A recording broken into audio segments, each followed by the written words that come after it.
talking about Romans 7 as Paul pulls the curtain back on the war that raged within him. And we're trying to understand what this tells us about the war that rages within us. We saw, Paul says, I do not understand what I do. For what I want to do, I do not do, but what I hate, I do. And if I do what I do not want to do, I agree with the law is good. As it is no longer I myself who do it, but it is sin living in me. It says, for I know that good itself does not dwell in me. That is in my sinful nature of flesh. For I have the desire to do what is good, but I cannot carry it out. For I do not do the good I want to do, but the evil I do not want to do, this I keep on doing. Now, if I do what I do not want to do, it is no longer I who do it, but it is sin living in me that does it. Paul describes his spiritual condition. What I want to do, I do not do. What I hate, I do. I have the desire to do what is good, but I cannot carry it out. I do not do the good I want to do. The evil I do not want to do, this I keep on doing. This doesn't seem to be something that a Christian would say. And yet, it's not just a Christian who says it. It's the Apostle Paul. And it seems that Paul puts words in our mouth. Would you agree that if Paul applies this to himself, there's no way that we cannot apply it to ourselves? And so this doesn't just represent Paul's spiritual condition. This represents my spiritual condition. And what Paul does, he answers two questions about this. What's my problem? And he identifies it and diagnoses it. He answers the question, what's my problem? And what can I do about it? What's my problem? What he seems to suggest is my desires are irreconcilable. Paul suggests that the desires that lived within him went in different directions. What he says, these represent irreconcilable desires. What I want to do, I do not do. What I hate, I do. I have the desire to do what is good, but I cannot carry it out. I do not do the good I want to do. These desires that existed within Paul, there's no way that they could relate warmly to one another. And what does this mean for us? It seems to mean this, then, because my desires are irreconcilable, I cannot have what I want to have. Because the problem is, I don't want just to have this, I want to have that. And this and that are irreconcilable. And so if I want to have things that are irreconcilable, it suggests I cannot have what I want to have. I cannot do what I want to do. Because if I want to do this, I also want to do that, and this and that don't go along. I don't think what I want to think. I don't feel what I want to feel. And again, I can't do what I want to do because I want to do different things.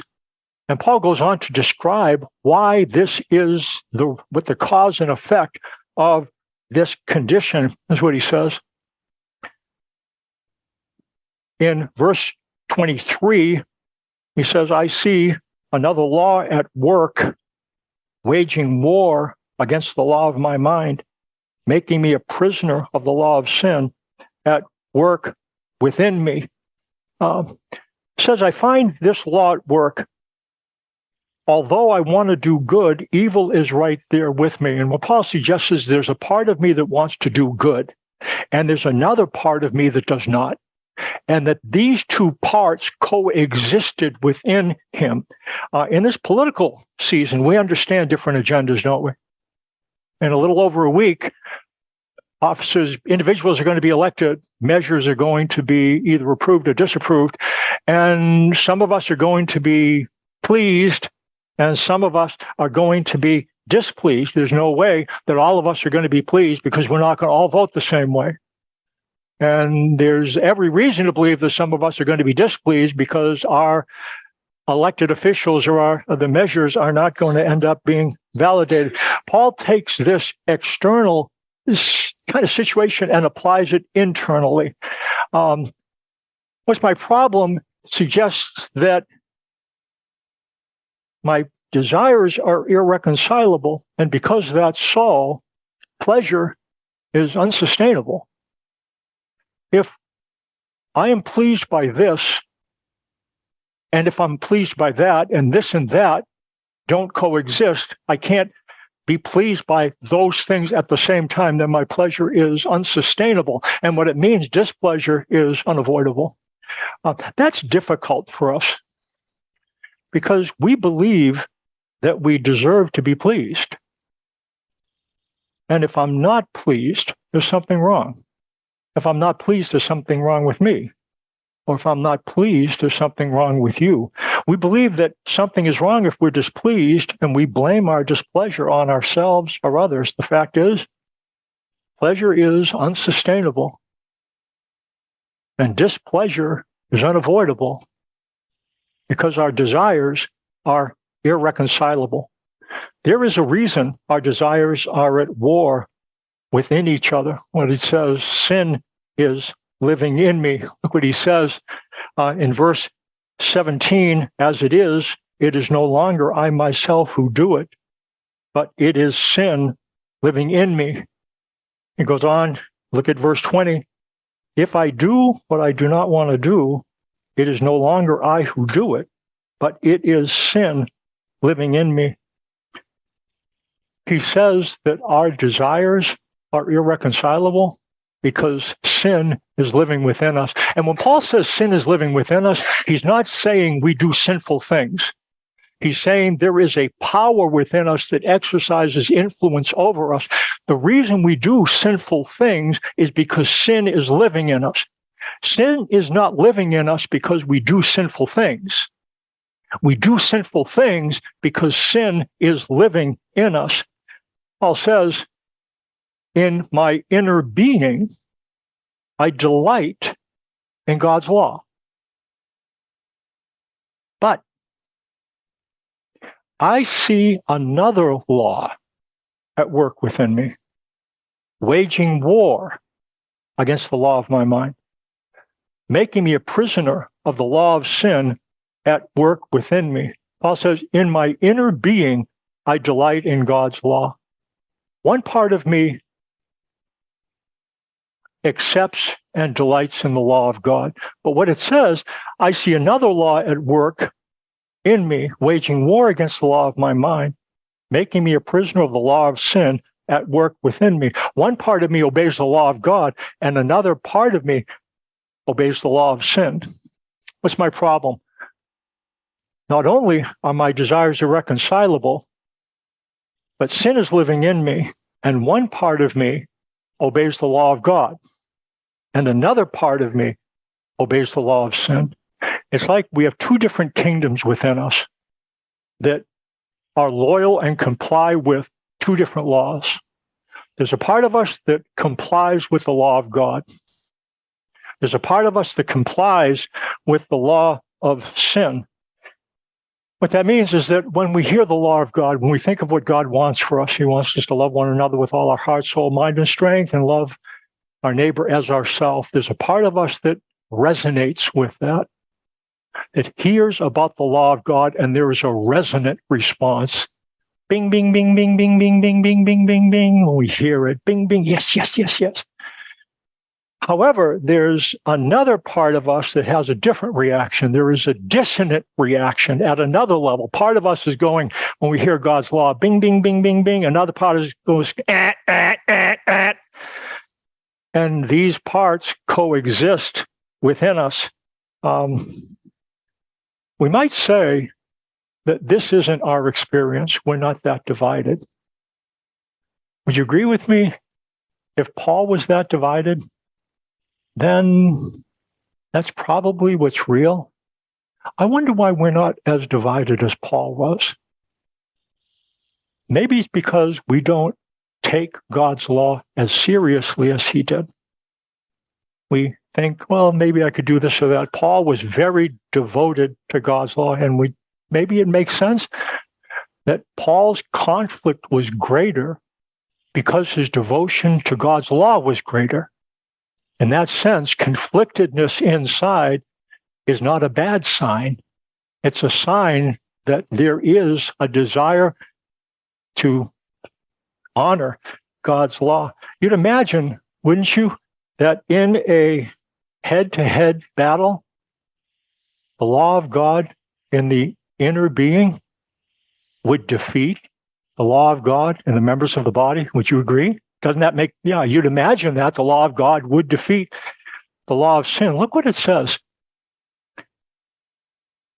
In my inner being, I delight in God's law, but I see another law at work in me, waging war against the law of my mind, making me a prisoner of the law of sin at work within me. Did the law of sin become imprisoned by the law of God? Or did the law of God become imprisoned by the law of sin? What is it suggesting? In a head-to-head battle, the law of God dominates the law of sin. That's what Paul seems to suggest. What does this mean? It seems to mean this. I cannot win the war with him. I can't win it because I wanted to do different things. And if I can't win the war with him, I have to learn to live with it. This service is an issue for us that we all struggle with this, all of us, but we might not recognize. Point is this: what's my problem? My desires are irreconcilable. Sin is living in me, and I'm weary of the war within. If you're underlining, if you've written, there's in the worship folder, that's the word to fill in the blank with. I am weary of the war within. This is what Paul realizes about himself. He feels the struggle. And when he comes to the conclusion, I am so tired. Well, look what he says. What a wretched man I am. Who will rescue me from this body that is subject to death? The word wretched, that's a word we need to understand. When we think of something that's wretched, we think of something that's bad or ugly. That's really not what the word means. The word wretched means distressed. Somebody that is afflicted with troubles. What this is, when Paul says, wretched man that I am, it's not a condemnation. It's an observation.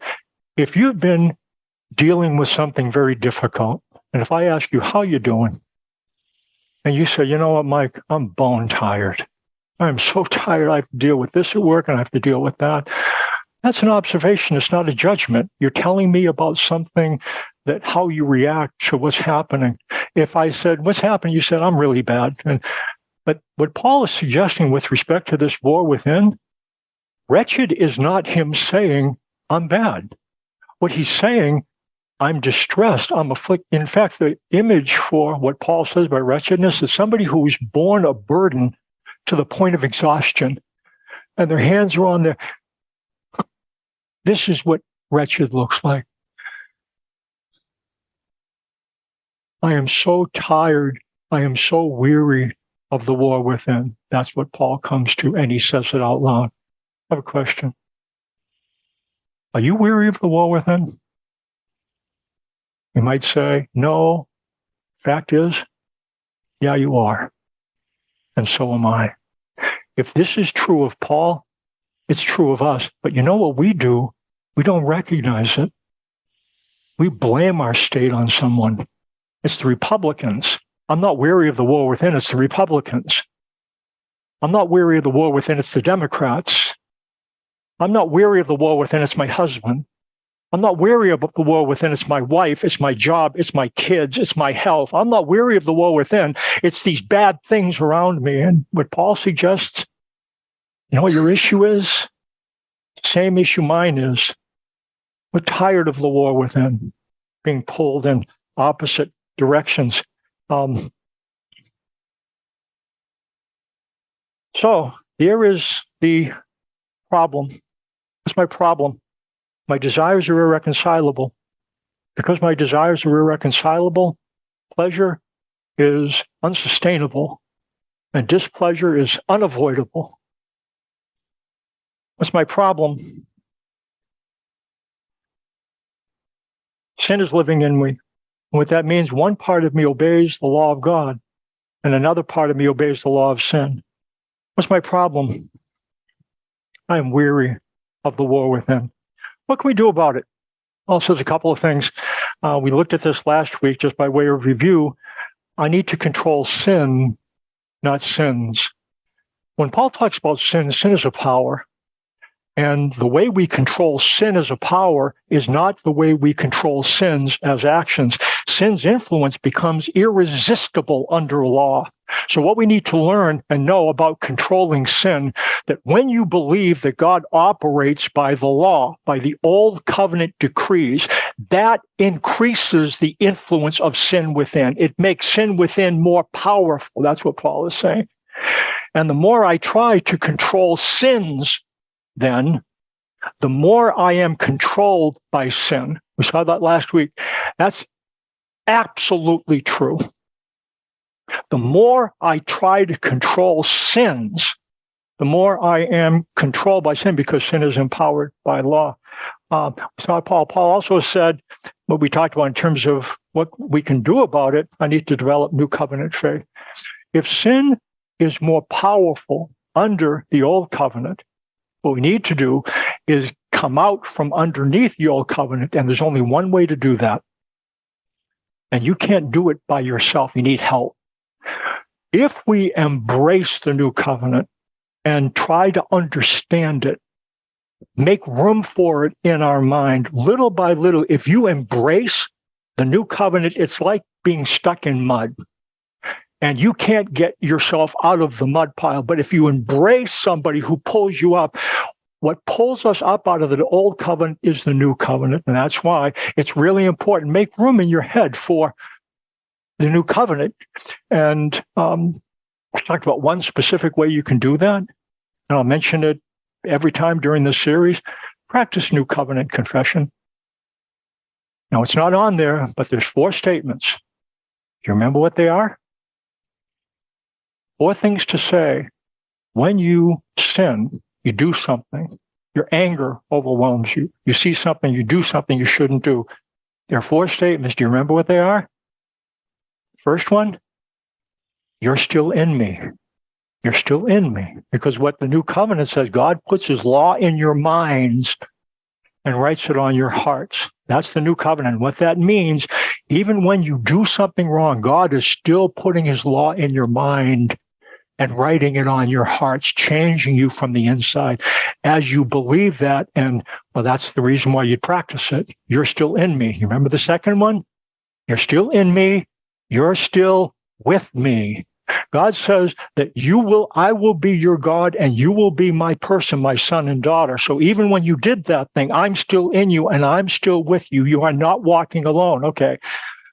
So what you practice, new covenant confession, you're still in me. I did that thing, but you're still in me and you're still with me. Remember the third thing? Good is still ahead of me. Well, God says, I will be helios, or merciful to their unrighteousnesses, and I will remember their sins no more. This is really so even though you did that thing, you didn't disconnect from good. If you're connected to God and God's connected to good, you're connected to good by the new covenant. When you did that thing, God didn't go, okay, now bad's got you. That's not the way it works with the new covenant. You're still in me. You're still with me. Good's still ahead of me. How do we know that? Because it's a covenant. And God doesn't break covenant promises. It's guaranteed. Guaranteed. You're still in me. You're still with me. Good's still ahead of me. Guaranteed. And people say sin separates you from God. Not under the new covenant, it doesn't. So when you hear that, somebody says, you're disconnected. What do? You don't go bing, bing, bing, bing. You go, there you go. Only the new covenant can displace the old covenant. What do I do about it? One more thing. I need to pour out my heart to God. I need to pour out my heart to God. You know what pouring out your heart to God means? God, I'm so tired. I'm so tired of dealing with this and that and this. Pouring out your heart to God doesn't mean, okay, God, I'm fine. It means that you tell the truth about how you feel about the war within. I'm tired of the war within. I need to pour out my heart to God. It says in the Psalms, my salvation and my honor depend on God. He is my mighty rock, my refuge. Trust in him at all times, you people. Pour out your hearts to him, for God is our refuge. You know what it means when God is your refuge? It doesn't mean that you tell him what you think he wants to hear. It means you pour out your heart to him and you tell him the truth. You talk to him about your fatigue. You tell it to him because you know he understands it. Jesus came. And although he never sinned, he experienced the war within. And that's what Paul does here. Would you agree with me? Paul is pouring out his heart to God. Wretched man that I am, who will rescue me from this body of death? Paul admits how tired he is from living with the war within. This is the way to deal with the war within, to admit how tiring it is. Ed, I'm going to take you and Janice to come up here for a second.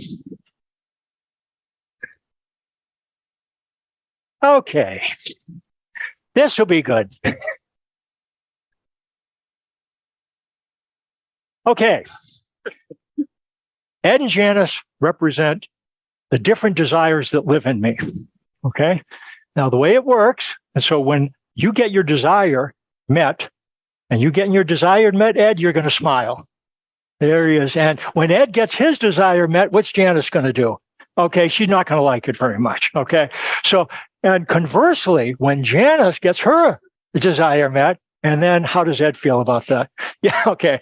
And that's the way it works. These guys are not going to be pleased at the same time. And what Paul says, this represents the different desires that live within us. They can't be pleased at the same time. This, I bet that feels tiring. You get yours met and you get angry, and you get yours met and so it's kind of tiring.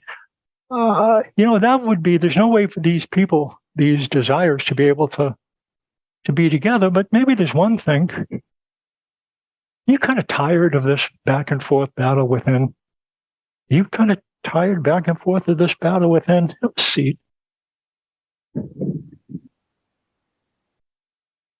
And the parts of me are tired of the war within. And they both, you can agree with that. And that's what Paul is, thanks. That's what Paul would have us to do, to agree.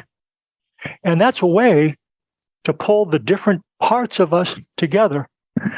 We're not going to get what we want, and we're tired of the war within, but you know what we can do? We could admit that. We're tired of the war within, and we can pour out our heart to him. And that's something that all of us can say, all the different parts of us can say.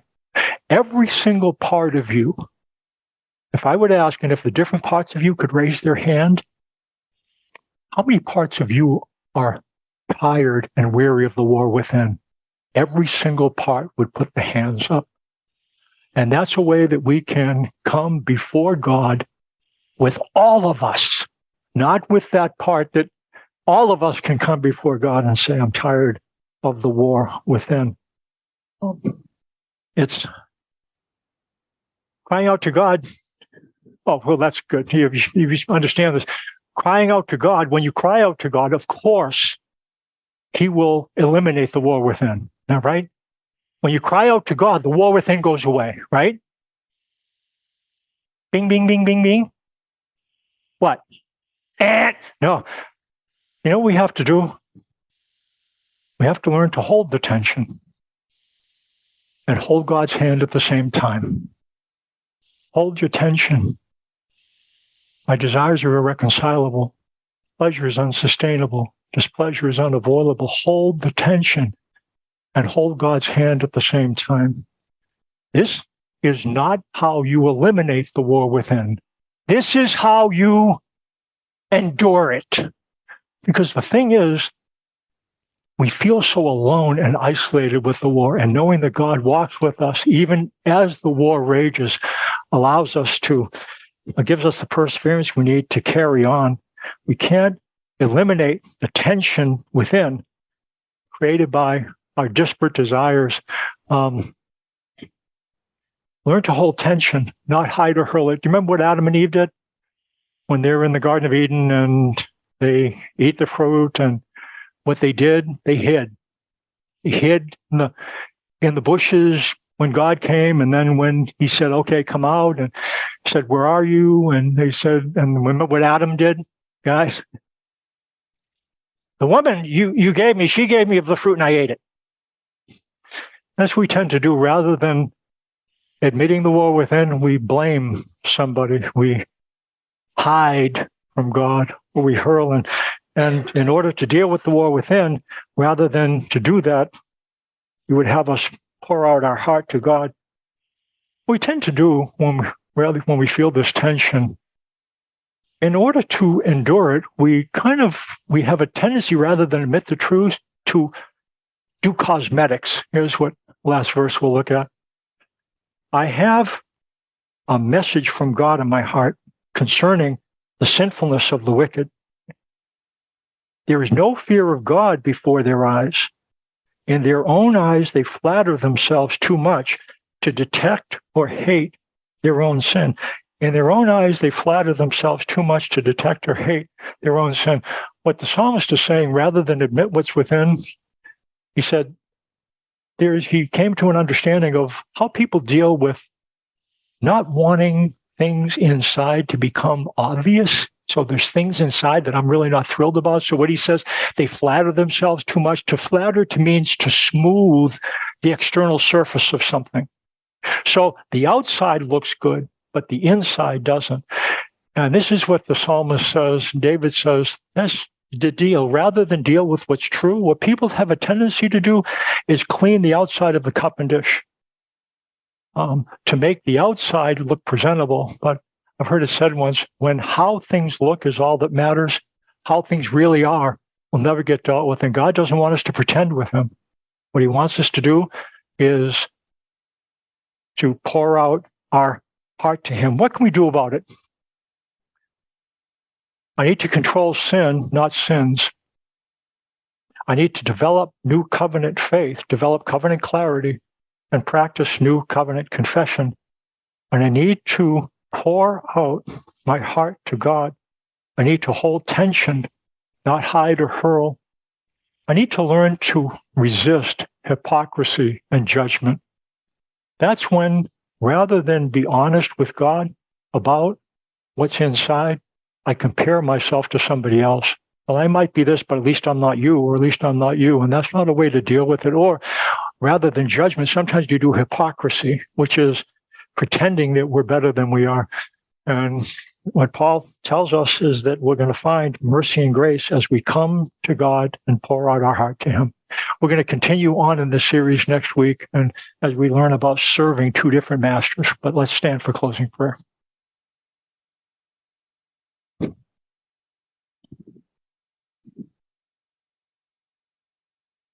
Father, thanks for Paul's honesty. He breaks the silence on the war within, and in words that are striking, shocking, clear, and at some level relieving.